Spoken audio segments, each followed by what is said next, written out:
Sekarang Ibnu Abbas. Yang kedua, masih halaman 146. Ibnu Abbas menuturkan, anna rajulan qala lin nabiyyi sallallahu alaihi wasallam ma sya'allahu wa syi'ta faqal aj'altani lillahi nidda ma sya'allahu wahdahu. Menuturkan bahwa ada seseorang berkata kepada Nabi Sallallahu Alaihi Wasallam atas kehendak Allah dan kehendakmu, maka bersabdalah beliau, apakah kamu menjadikan dirimu sebagai sekutu Allah hanya atas kehendak Allah saja? Hadis riwayat An-Nasai. Anna rajulan qala lin Nabi sallallahu alaihi wasallam. Ada seseorang berkata kepada Nabi sallallahu alaihi wasallam. Ucapannya apa? Perkataannya apa? Masya Allah wa syi'ta, atas kehendak Allah dan kehendak kamu. Al-zahir annahu qalahu li Nabi sallallahu alaihi wasallam ta'dhiman wa annahu ja'ala al-amra mufawwadan li masyiatillah wa masyiati rasulih. Zahirnya redaksi ini atau zahirnya siyakul kalam dari hadis ini, yang dikehendaki orang yang datang kepada Nabi hendak memuliakan Nabi, hendak menghormati Nabi. Dia mengatakan atas kehendak Allah dan kehendak kamu. Yang dikehendaki orang ini adalah memuliakan beliau, menghormati beliau, bahwasanya urusan diserahkan kepada Allah dan Rasulnya. Ini yang dikehendaki oleh orang yang datang tersebut. Tetapi kenapa Nabi mengingkari? Nabi mengatakan aj'altani lillahi nidda, apakah kamu menjadikan aku sebagai tandingan bagi Allah?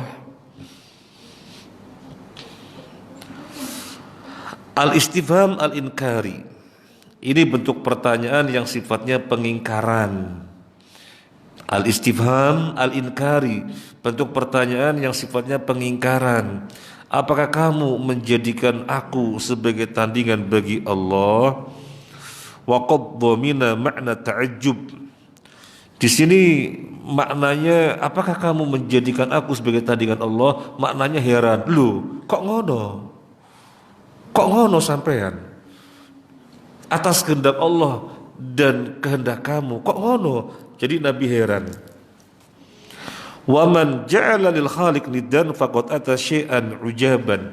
Siapapun yang menjadikan tandingan bagi Allah, siapapun yang menjadikan tandingan bagi Allah, maka dia telah berbuat sesuatu yang mengherankan.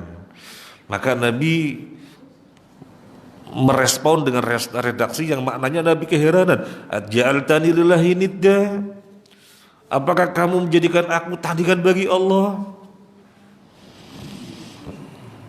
Masya Allah wahdahu, segalanya kehendak Allah saja. Jadi Nabi memberikan arahan, Masya Allah wahdahu, segalanya kehendak Allah saja. Nah, kenapa? Ini orang tidak bermaksud berbuat kesyirikan, mensejajarkan Nabi dengan Allah. Maksudnya adalah menghormati, memuliakan, tapi Nabi ingkari. Ya tadi itu kalimat, kata-kata yang bisa menghantarkan kepada syirik akbar itu harus ditutup rapat-rapat, karena dibiarkan benar-benar bisa menjadi syirik akbar. Nah, dan kata-kata yang bisa menghantarkan kepada syirik akbar, syariat menghukumnya syirik asghar. Berarti dia berbuat syirik akbar apa syirik asghar? Dia berbuat syirik asghar. Dia berbuat syirik asghar, maka Nabi ingkari. Meskipun tujuannya memuliakan, meskipun tujuannya menghormati, tidak ada tujuan menjadikan Nabi sebagai tandingan bagi Allah, tidak ada. Tetapi kata-kata itu syirik asghar. Syirik asghar. Makanya Nabi ingkari. 2 hari yang lalu ada orang kirim WhatsApp bertanya, ini tertempel di mobil saya, kalau nggak salah tulisannya begini, just this car understands me, kalau nggak salah begitu. Benar apa enggak? Kurang lebih begitu. Jadi dia menjumpai di mobilnya, just this car understands me. Kemudian ditanyakan, ini syirik apa enggak? Ya, saya bilang bisa merupakan kesyirikan. Loh kan mobilnya nyaman gini sehingga ungkapan bahasanya benar-benar enak begitu, maka hanya mobil ini yang memahami saya. Meskipun begitu bisa merupakan kesyirikan. Kan kita sudah bahas pada pembahasan yang sebelumnya, Ibnu Abbas radhiyallahu an ketika menjelaskan ayat yang artinya beberapa yang sebelumnya itu, fala taj'alu lillahi andada wa antum ta'lamun, bab 42. Maka janganlah kamu mengadakan sekutu bagi Allah padahal kamu mengetahuinya. Ibnu Abbas menjelaskan ayat ini kepada contoh-contoh yang contoh-contoh itu adalah perkataan harian kita. Disebutkan nelayan ketika mengarungi laut, kemudian banter kapalnya, perahunya, kemudian terucap kata-kata, ya soalnya anginnya nih enak makanya cepat, itu bisa syirik. Gara-gara anjing kecil maka nggak kecurian, bisa syirik. Loh, padahal itu kata-kata harian, yarhamukallah, dan logis, iya betul. Masalahnya adalah dikhawatirkan orang berhenti pada sebab, padahal nggak boleh berhenti pada sebab. Tetapi siapa musabib, siapa yang menyebabkan sebab ini? Jadi ini hati-hati. Kembali kepada pembahasan kita, ini orang tidak bermaksud syirik, tapi Nabi mengingkari karena hal itu sudah merupakan syirik asghar. Tetapi setelah Nabi mengingkari, bukan semata-mata pengingkaran terus diam, enggak. Setelah Nabi mengingkari, Nabi menjelaskan, Masya Allah wahdahu, segalanya terserah Allah. Masyiral muslimin rahimani wa rahimakumullah, dari hadis yang kedua ini ada poin-poin yang bisa kita bahas. Yustafadu minal hadis al-awwal anna ta'dhiman Nabi sallallahu alaihi wasallam bi lafdhin yaqtadi musawatihi lil khaliq syirkun. Bahwasanya mengagungkan Nabi sallallahu alaihi wasallam dengan lafaz yang bisa menghantarkan kesamaan kedudukan dengan Khalik, dengan Allah, adalah syirik. Adalah syirik. Meskipun maunya mengagungkan, memuliakan maksud saya. Meskipun maksudnya memuliakan, menghormati, tetapi penggunaan kata-kata yang maknanya bisa mensejajarkan, yang maknanya mensejajarkan orang tersebut dengan Allah, maka syirik. Fa in kana ya'taqidul musawa fa huwa syirkun akbar. Kalau benar-benar diyakini sama kedudukannya, ya syirik akbar. Wa in kana ya'taqidu annahu duna dzalika fa huwa asghar. Tapi kalau tidak meyakini kedudukannya sama, tapi dia sangat mulia, ya syirik asghar. Seperti ucapan sebagian orang yang maunya bagus, ya Allah, ya Rasulullah, ya Allah, ya Rasulullah. Mungkin maksudnya dia betapa tingginya derajat Nabi, manusia nomor satu dan manusia terbaik termulia di sisi Allah, sehingga terucap ya Allah ya Rasulullah, maunya mengagungkan Nabi. Tapi ini ucapan syirik asghar apa akbar, bisa dua-duanya.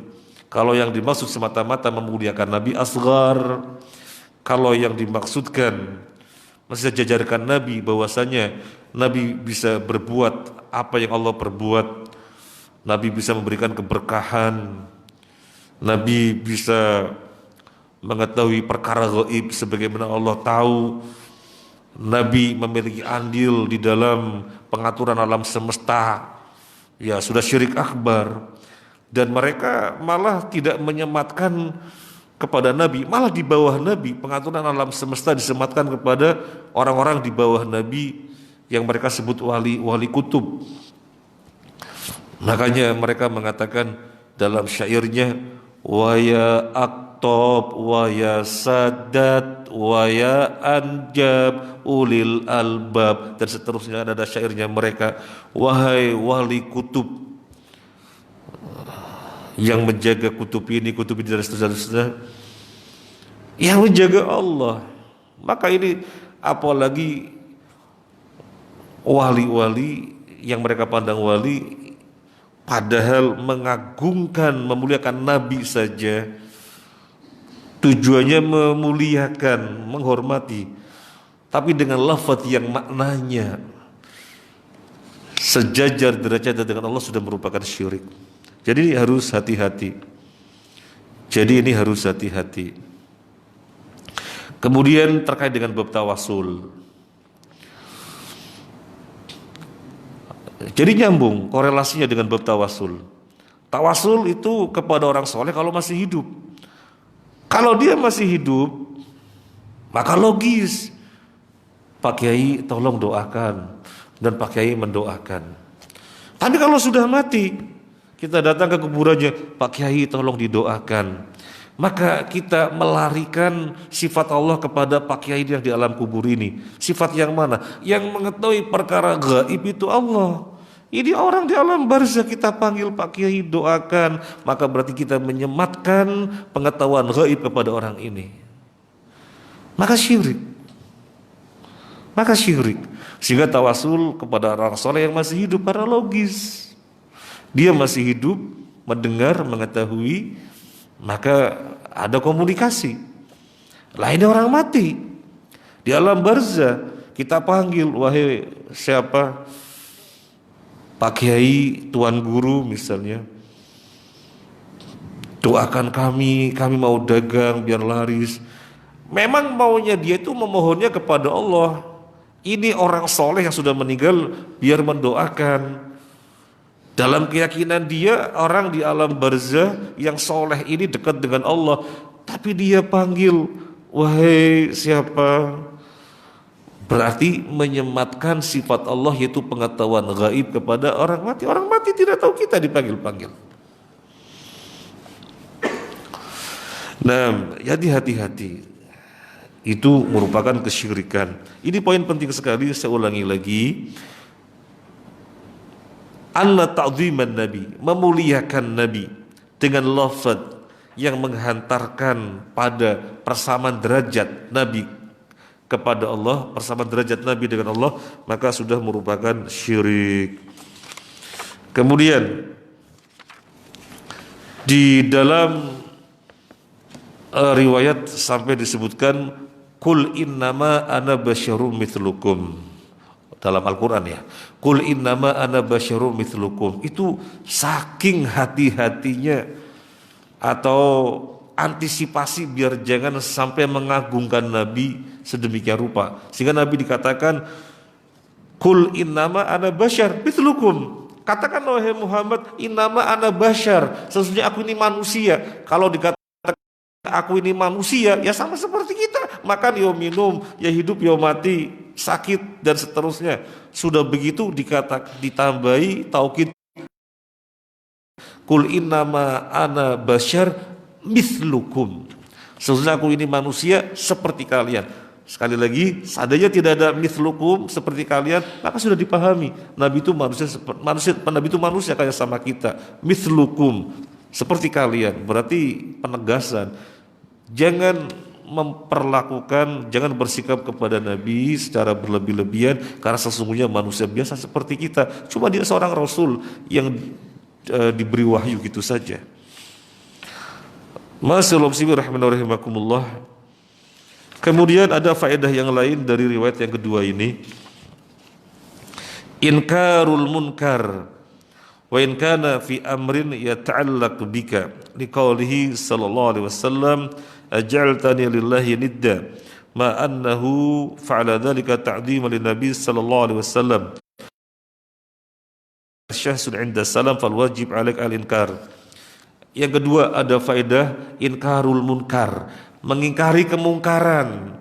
Ini orang datang kepada Nabi menyampaikan dengan kata-kata yang berbahaya, Nabi ingkari langsung. Demikian pula kita, kata Syekh Utsaimin. Kalau ada orang mengucapkan salam kepada kita, kemudian inhana, menundukkan badannya cegah, itu berlebih-lebihan. Ya kalau menundukkan badan seperti orang Jawa, permisi, kepalanya angguk seperti itu masih wajar. Tapi kalau menundukkan, menyerupai ruku, ini seperti dalam postingan video, kalau memang itu benar ya, karena postingan video kadang-kadang dibikin. Jadi tim mungkin panitia tim panitia menjemput Pak Kiai, dan Pak Kiainya keluar dari rumah. Tim penjemput berjajar di depan pintu rumah Pak Kiai, kemudian pada menundukkan seperti ini,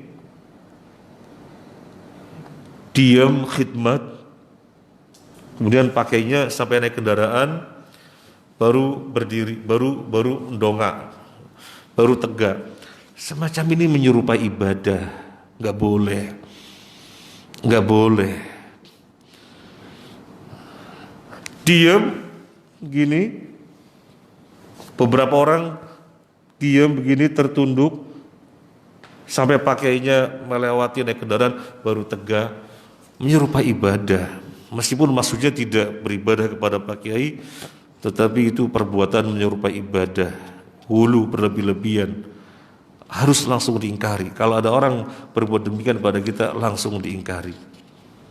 Tapi jangan sampai salah ya. Kadang-kadang kemudian terjadi kebablasan. Ini keponakan mau cium tangan pamannya, jangan begitu. Ini keponakan mencium tangan asli menghormati pamannya dia keponakan mau cium tangan, dibiarkan, biar dia tumbuh dengan karakter menghormati orang yang semestinya dihormati.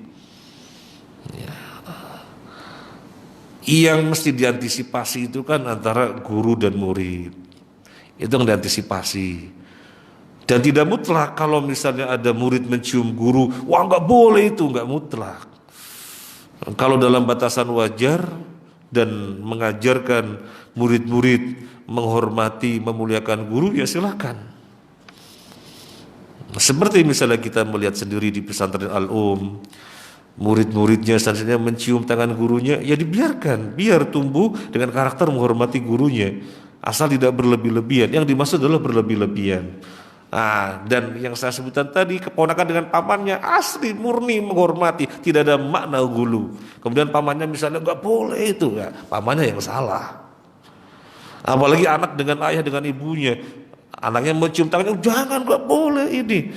Wah, anak nanti heran, loh kok nggak boleh, gitu ya. Nanti anaknya heran.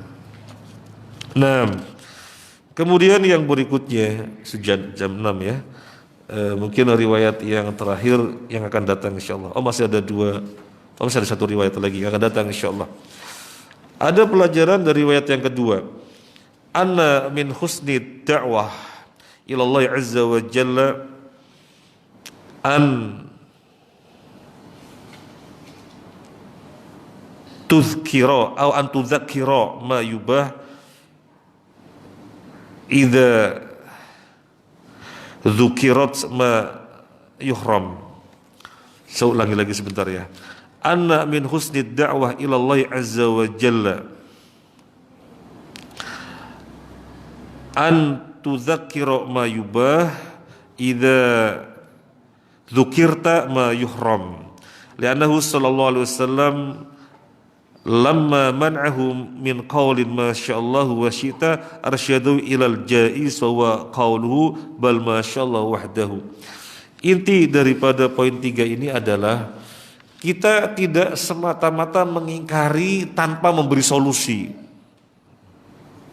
Oh nggak boleh itu, diam. Orangnya dibiarkan terus, yang boleh yang mana? Nah, pendidikan Nabi bukan begitu.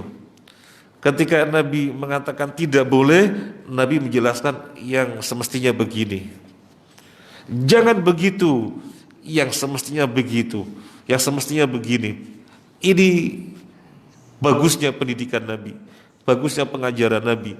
Kita lihat riwayat apapun tentang pengajaran Nabi, tidak ada yang menjadikan anak didiknya bingung. Tidak ada yang menjadikan anak didiknya bingung. Nah, oleh karena itu ketika kita misalnya melihat kemungkaran, ini tidak boleh, mesti diterangkan sebabnya begini-begini.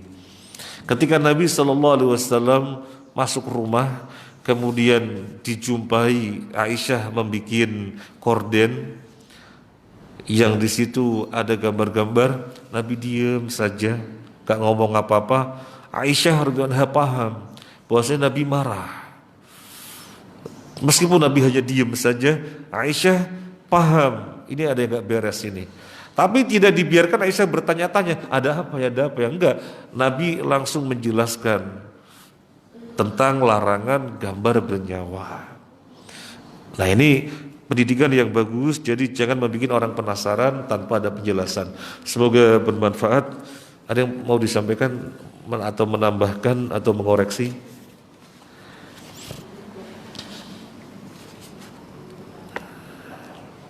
Tidak ada? Kalau tidak ada, ini saja. Semoga bermanfaat. Yang saya sampaikan benar tentunya dari Allah. Kalau ada yang salah dari saya sendiri, dan saya minta ampun kepada Allah Azza wa Jalla. InsyaAllah yang akan datang ada riwayat yang tersisa yang belum kita bacakan.